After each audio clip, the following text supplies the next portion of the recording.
आती हूँ। मुझे ना तुमसे कुछ बात करनी थी। बताओ। आज ना मेरी फ्रेंड का बर्थडे है, तो मुझे उसके लिए गिफ्ट ले जाना है। उसमें वो क्यूबॉइड शेप का है। हाँ। उस पे कितना पेपर लग जाएगा कवर होने में? बस इतनी सी बात। अभी आपको समझाता हूँ स्टूडेंट्स, यही प्रॉब्लम आपके साथ भी आती होगी कि क्यूबॉइड एंड क्यूब के बारे में जब आप पढ़ेंगे आपको उनका CSA TSA वॉल्यूम कैसे निकालते हैं, ये सब कुछ मैं आपको बताने वाला हूँ आज। तो my name is Anil Kumar. शुरू करते हैं। देखिए आपके लिए मैं बना के लाया हूँ, ये आपका क्यूबॉइड शेप है। इसमें आप देखेंगे इसकी सारी एजेस, जो इसकी हाइट, ब्रेथ एंड इसकी जो लेंथ है, ये सब सारे इक्वल होते हैं, क्योंकि क्यूब की सारी एजेस क्या होती है, सेम होती है। इसको हम ए से डिनोट करते हैं। तो इस पे 6 सरफेस होते हैं इसके अंदर, ठीक है। और ये इसका टॉप है, ये इसका बॉटम है, ठीक। एरिया दो प्रकार के होते हैं इसमें, एक TSA होता है यानी टोटल सरफेस एरिया, और एक होता है कर्व सरफेस एरिया जिसको CSA बोलते हैं, और लैटरल सरफेस एरिया ही बोलते हैं। तो चाहे क्यूब हो चाहे क्यूबाइड हो, दोनों का सेम प्रोसेस है, बस फॉर्मूले अलग अलग हैं। तो इस फॉर्मूलों को लगाने से पहले आपको इसको जानना होगा कि एक्चुअली में क्यूब होता क्या है। क्यूब आपको दिख भी रहा है, क्यूब होता है, इसकी सारी एज सेम होती है। इसको जो आप अगर कवर करते हैं किसी भी चीज़ से, पॉलीथीन से या किसी भी कवर पेपर से या कलर पेपर से, या इस पर आप अगर ये आपका ठोस होता, सॉलिड होता, तो इसको आप पेंट कर सकते थे। तो ये आप पे डिपेंड करता है कि एरिया निकालने के लिए आपको कितने सरफेस का एरिया निकालना है। अगर आप 4 सरफेस का निकालना चाहते हैं एरिया, यानी ओनली साइडों का, जिसमें आप टॉप को छोड़ देंगे और बॉटम को छोड़ देंगे, तो उस केस में इसका जो सरफेस एरिया होगा उसको बोलते हैं लैटरल सरफेस एरिया और कर्व सरफेस एरिया, जो जिसका फॉर्मूला मैं आपको ही बताऊंगा।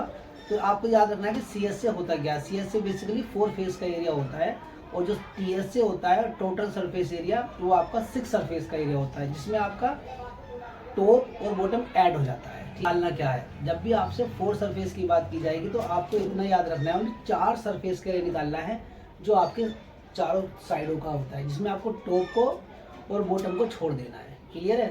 देखिए जैसे मैं आपको दिखाता हूँ, ये आपका क्यूबॉइड शेप का एक बॉक्स है, जिसमें इसमें भी 6 सरफेस आप देख रहे होंगे, दिख रहा होगा आपको, ठीक है। तो इसमें क्या होता है, इसकी एज सेम नहीं होती है। इसकी एक L होती है, हाइट होती है एंड ब्रेथ भी होती है, ठीक है। इस केस में आपको इसकी तीनों एजेस पता होनी चाहिए। क्यूबॉइड के शेप में आपको पता होनी चाहिए, क्यूब के फेस में पता होना चाहिए, और इसका भी इसका CSA TSA एंड वॉल्यूम सबका अलग अलग होता है, ठीक है। तो इसका निकालने के लिए आपको इसके भी 4 सरफेस के एरिया को CSA बोलते हैं, यानी कर्व सरफेस एरिया, और लैटरल सरफेस एरिया बोला जाता है। इसमें इसका भी टॉप और बॉटम छोड़ दिया जाता है। लेकिन जब 6 सरफेस की बात करेंगे तो टॉप और बॉटम को ऐड कर दिया जाता है। कभी कभी क्या होता है कि आपका बॉटम छोड़ दिया जाता है, टॉप होता है, या फिर बॉटम को ले लेते हैं, टॉप को छोड़ देते हैं। उस केस में 5 सरफेस होते हैं। तो इसके 2 कंडीशन में आप इसको निकाल सकते हैं।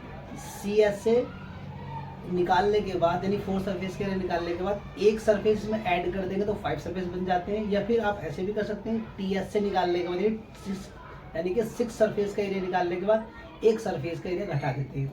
अब क्वेश्चन ये उठता है कि एक सरफेस घटाएं कैसे। घटाना कैसे, देख लीजिए। टॉप और बॉटम का अगर आप ध्यान से देखेंगे, ये रेक्टेंगल शेप का होता है। क्या होता है, रेक्टेंगल शेप का होता है। जब ये रेक्टेंगल शेप का होता है तो आप रेक्टेंगल का एरिया होता है L इंटू बी, यानी लेंथ इंटू ब्रेथ। तो जब आप 6 सरफेस के एरिया निकाल रहे हैं और आपको पता है 6 सरफेस का एरिया क्या होता है, और आपको 5 सरफेस का चाहिए, तो आपको एक सरफेस माइनस कर देना, तो 5 बचेंगे, ठीक है। यानी कि L इंटू बी आपको माइनस कर देना है TSA में से। अगर आप 4 सरफेस का एरिया जानते हैं तो उसमें L इंटू बी ऐड कर देंगे, तब भी 5 सरफेस का हो जाएगा, ठीक है। तो ऐसे ही आपको क्यूब के केस में भी करना है। जैसा मैंने आपको पहले बताया था अभी कि क्यूब की जो ऑल एज होती हैं वो इक्वल होती हैं। इसको हमने A अज्यूम कर लिया है, और इसका जो CSA होता है, मीन्स जिसका LHA होता है, मतलब इसको LHA भी बोलते हैं और CSA भी बोलते हैं। Curve surface area, lateral surface area, ये इक्वल होता है बेटा आपके 4A स्क्वायर के। और अगर इसके TSA की बात करें, TSA ये इक्वल होता है आपका 6A स्क्वायर की। क्योंकि मैंने जैसे आपको बताया, अगर आप 4 फेस की बात करते हैं जिसमें आपका बॉटम और टॉप छोड़ दिया जाता है, तो ये 4 फेस को रिप्रेजेंट करता है। 4 फेस जो इसके ओनली साइड को, चारों तरफ की साइड को, इसमें टॉप और बॉटम इंक्लूड नहीं है। लेकिन जब आप 6 फेस की बात करते हैं तो इसका TS से जाता है 6A²।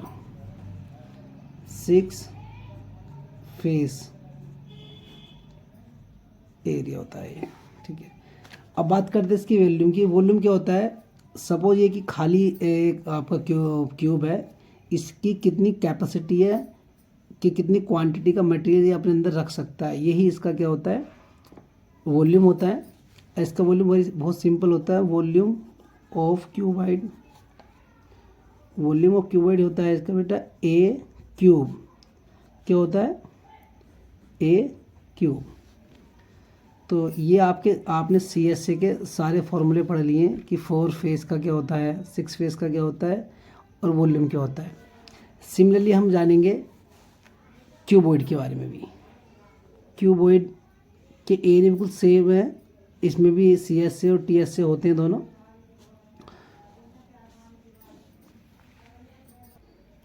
जब हम क्यूबॉइड की बात करते हैं, क्यूबॉइड में लेंथ, ब्रेथ एंड हाइट, ये 3 हमें डायमेंशन दी होती हैं। सेम केस इसका भी है। इसमें जो है, जब हम 4 फेस की बात करेंगे, इट मीन्स कि हम CSA की बात कर रहे हैं। किसकी बात कर रहे हैं हम? CSA, कर्व सरफेस एरिया और LSA। इसका होता है 2L+B × H। और TSA की जब बात करते हैं आप, total surface area 2LB + BH + HL। And इसकी वॉल्यूम की बात करते हैं हम, volume of cuboid L × B × H। ये इसका CSA, TSA और आपका वॉल्यूम हमने लिख दिया है। सेम जैसे 6 फेस की जब बात करेंगे तो TSA होता है। इसमें भी जब 6 फेस के एरिया निकालेंगे तो ये आपका टोटल 6 फेस का एरिया हो जाएगा, टोटल सरफेस एरिया। और जब आप 4 फेस की बात करेंगे 2L+B × H होता है, ठीक है। अभी हमने देखा कि क्यूब का CSA 4A² होता है एंड TSA 6A² होता है। अब बात करते हैं जब आपको 5 फेस के एरिया निकालना हो। इट मीन्स या तो आपका टॉप का गायब होगा या फिर या आपका बॉटम का गायब होगा। उस केस में आपको 5 फेस कैसे निकालने हैं? हम जानते हैं कि स्क्वायर का टॉप और बॉटम दोनों स्क्वायर की शेप में होता है। सपोज अगर उसका टॉप गायब है तो इट मीन्स 5 फेस बचे। तो 5 फेस निकालने के लिए आपको कैसे करना है? तो आपको 4 सरफेस का एरिया आपको अगर मालूम है तो इसमें एक सरफेस जो आपका रह गया है नीचे वाला, ये आपका स्क्वायर की शेप में, सपोज ये इसका बॉटम वाला एरिया है, तो ये स्क्वायर की शेप में। It means area of square क्या होता है? Area of square equal to होता है साइड स्क्वायर। साइड स्क्वायर और साइड इसकी क्या A है, तो यानी एरिया ऑफ स्क्वायर हो गया आपका बेटा A²। तो अगर अब आपको एक सरफेस का एरिया आपको मालूम हो गया है, तो इस केस में आपको क्या करना है? अब अगर आप CSA में एक ये वाला सरफेस इसमें अगर आप ऐड कर दें तो 5 फेस का एरिया बन जाएगा। या फिर आपको टोटल सरफेस एरिया पता है तो आप इसमें से ये माइनस कर दें, तब भी 5 सरफेस का एरिया बन जाएगा। आएगा आंसर यही। एक बात आपको ध्यान रखनी है कि सरफेस एरिया हमेशा सेंटीमीटर² या फिर मीटर² में आएगा, और आपका टोटल सरफेस एरिया भी सेंटीमीटर² और मीटर² में आएगा। स्क्वायर आपके सरफेस एरिया को रिप्रेजेंट करता है। अगर इसकी वॉल्यूम की बात करें तो वॉल्यूम हमेशा इसका वॉल्यूम ऑफ क्यूब, अभी मैंने बताया था आपको A क्यूब, ये हमेशा आपका सेंटीमीटर³ और मीटर³ की फॉर्म में होगा। क्यूबॉइड की जब हम बात करते हैं तो इसमें L × BH तीनों साइड डिफरेंट होती हैं।